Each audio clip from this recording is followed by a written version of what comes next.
Welcome to Terra Talks, where we talk about all things real estate. In each episode, we'll tackle current trends and topics of interest, both locally and regionally. However or wherever you decide to tune in, you're not going to want to miss this. Hi there, welcome to another episode of Terra Talks. In this edition, we are going to be talking a bit more about the Residences at Coverley. And we are here today with Kelshall from Design Landscape Architects. That's so correct. Welcome, Thank you. Andre.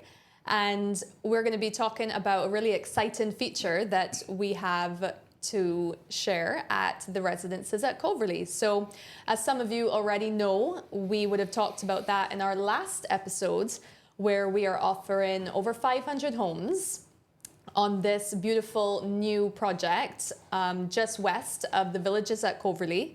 And this new community is going to feature some amazing amenities. And one of them specifically is the nature trail. And that's what we have Andre here to talk about today.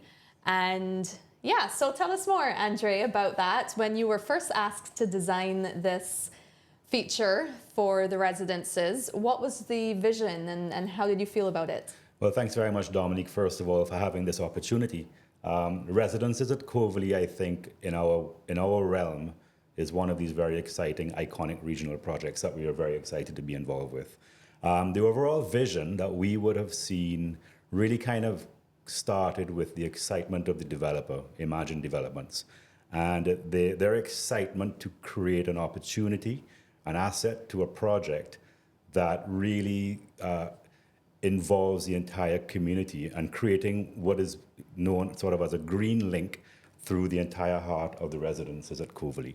Okay, it's more about just connecting people and connecting them to both nature and wellness. All right, and coming out of that, an evolution of just connecting them to each other. So that's a very important part of the vision for the entire nature trail. So, Andre, you talked a lot about community and bringing people together. And I think that's obviously a really important feature in these master planned communities. And so we know that the trail is going to have quite a lot of things going on as you go through it. So you can use it for biking, hiking, exercising. You know, there are going to be outdoor exercise equipment that can be used along the way, refreshment stations. Who do you really envision this trail? Who's going to be using this trail? It's a good question, in fact, and when you look at the model of the Residences of Coverley and who they're trying to attract, is obviously many people of many different demographics with regards to not only age, but families, size of household. So the reality is that this space is an asset to everyone of all ages, all abilities, and anybody who is using the Residences of Coverley as what we would call home. All right, so that really is the key driver behind what was used to design all of the spaces that you mentioned before and all of the amenities that you obviously correctly pointed at. Great. And it's going to be, as we said, it's going to be connecting everything throughout the whole 74-acre site. Yes. How long is the trail actually, approximately? So that has been evolving again, and we're looking to try and create a link or a loop, should I say, of about 2 kilometers. Okay. So for anybody who are training for any event with regards to running, walking, etc., it provides them a constant loop without any obstructions or obstacles to maintain a level of fitness. Also, it provides an opportunity there for anybody to walk as a social exercise. Also, as you mentioned, for biking. The trails themselves are going to be constructed with a surface that obviously is easily used for multiple of activities, biking being one, as you say. Refreshment stations are key. You know, there are quite a few placed strategically along that route. And plus other amenities such as things like kiosks that offer an element of food and beverage as well. There are going to be a couple of those placed. Trash receptacles, recycling receptacles, pet waste receptacles, etc. So really an inclusive space for all. That's great. People like to walk their dogs a lot, so becoming quite a popular I habit. love that it has pet waste stations. Yes, correct.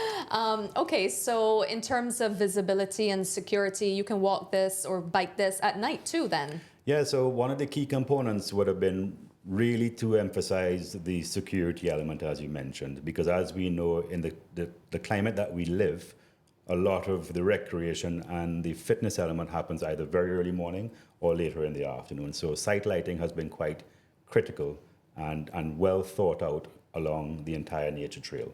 Okay, sight lines are very important as well. So we've tried to maintain longer runs just from an ease of exercise and an ease of recreation, but critically for safety and security.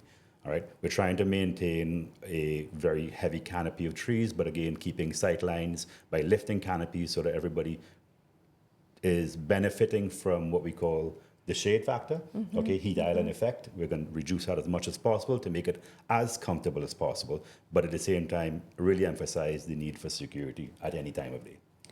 That's so key. I love that.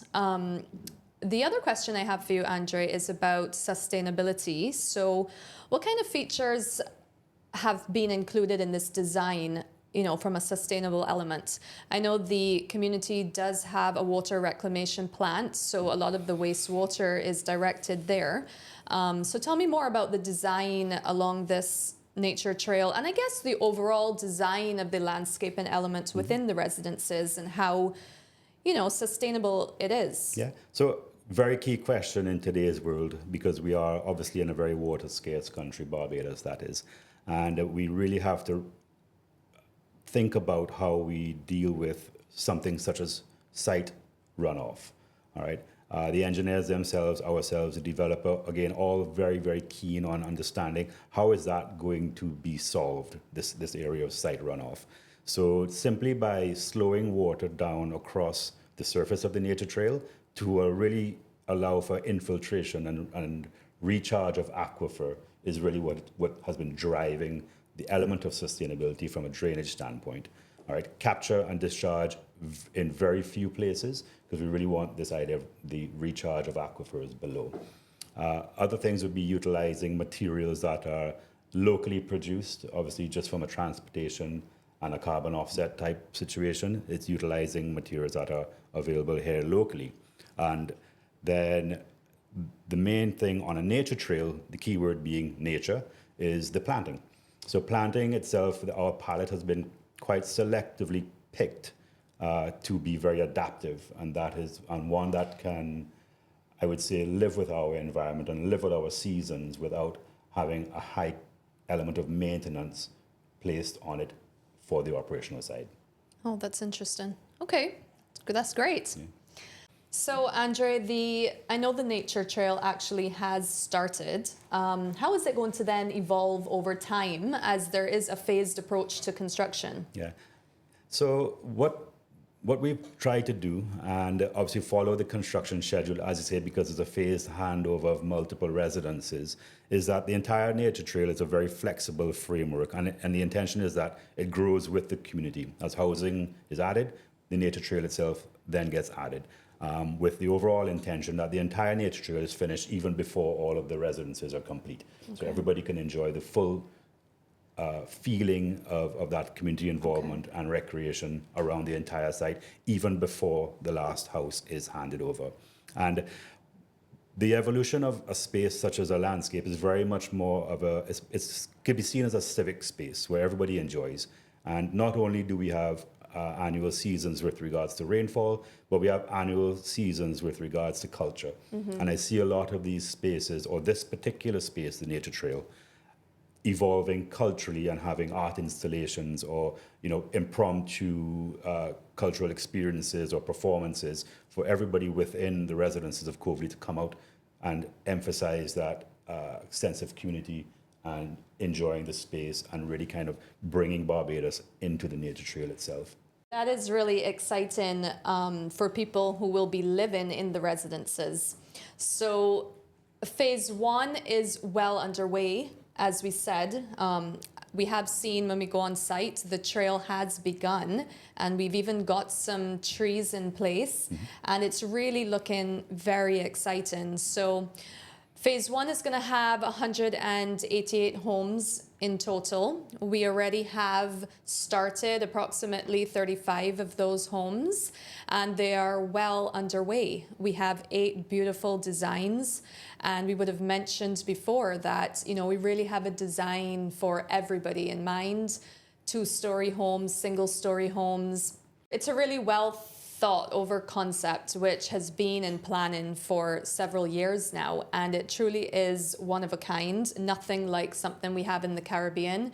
And I think this nature trail really, you know, steps things up from what Barbadians are accustomed to. So we're all very, very excited about it and excited to continue sharing more.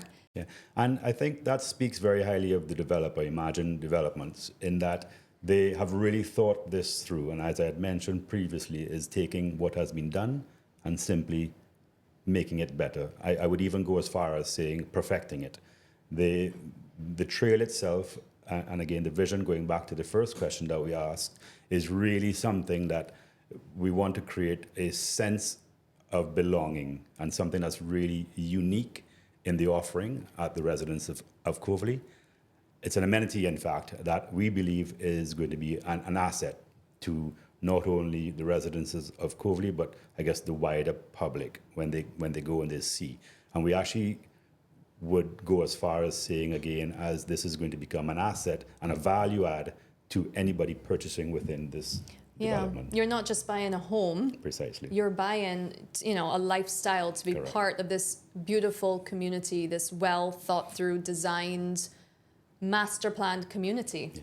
And you know, if it's simply just a child playing within one of these play spaces that are being provided, somebody looking for a health and wellness, utilizing the kinetic exercise equipment, someone simply just strolling, having a coffee at one of the F&B outlets that are being provided, just simply a quick chat and a catch up. I think it really, this sense of community that's being offered is something that's really unique and very truly special, not only here in Barbados, but regionally. It's true. Thanks so much. You're very welcome. Thank Couldn't you. have said that better. Join us next time for another episode of Terra Talks to learn more about the Residences at Coverley.